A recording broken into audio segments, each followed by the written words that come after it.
Update 1.8.2 was such a good update.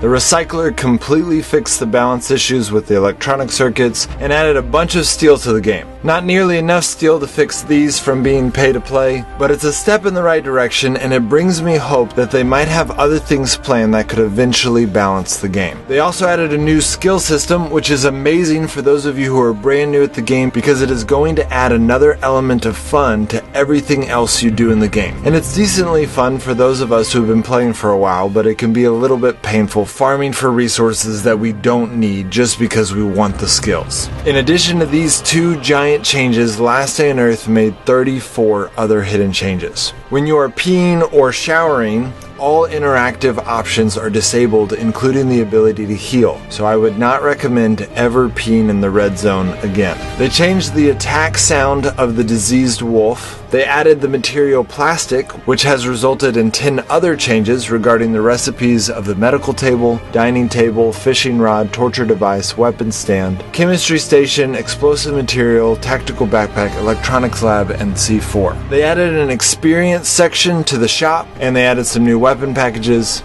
The dog crate icon changed. Chopping trees or hitting stones while on auto can no longer be cancelled by anything except pressing the auto button itself. But when you're walking, you still can cancel it by moving the joystick. Foxes now appear in yellow and green zones. When you press the sneak button, your character stops moving. This also changes doing the door sneak trick. You can still do the trick, but it is more difficult to pull off because you have to be a lot closer to the door. The game takes longer to load. The gunsmith bench is now useless, and it says one day it will come in handy. They added a dead survivor and dead frenzy giant at the gate of Sector 7. Some people have said that the parachute looks smaller in the airdrop event. Some people have reported getting too high of energy costs for close zones. You can no longer get triple damage on animals by clicking sneak mid-swing. In fact, now it sometimes cancels your attack altogether. You can no longer open doors while freezing in floor 4, which I think is a very clever touch. You can no longer eat food if your character is full health and not hungry or thirsty. Scrap metal stacks to 50 now, which is good because you get a lot of it from the recycler. This drastically changes the iron economy in this game. If you remember from my other videos, scrap metal requires half the amount of fuel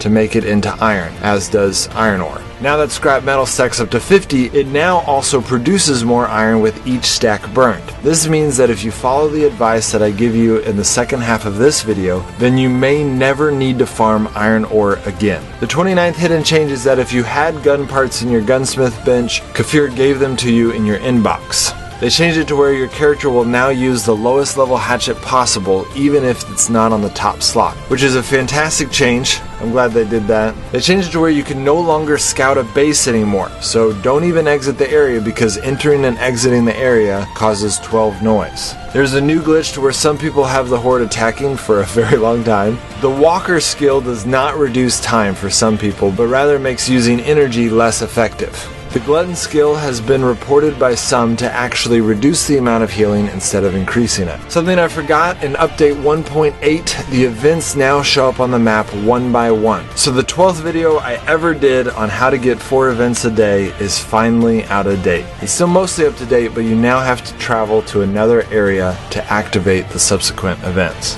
In update 1.8.1, they made it to where if your character is chasing something and you click the inventory, he stops.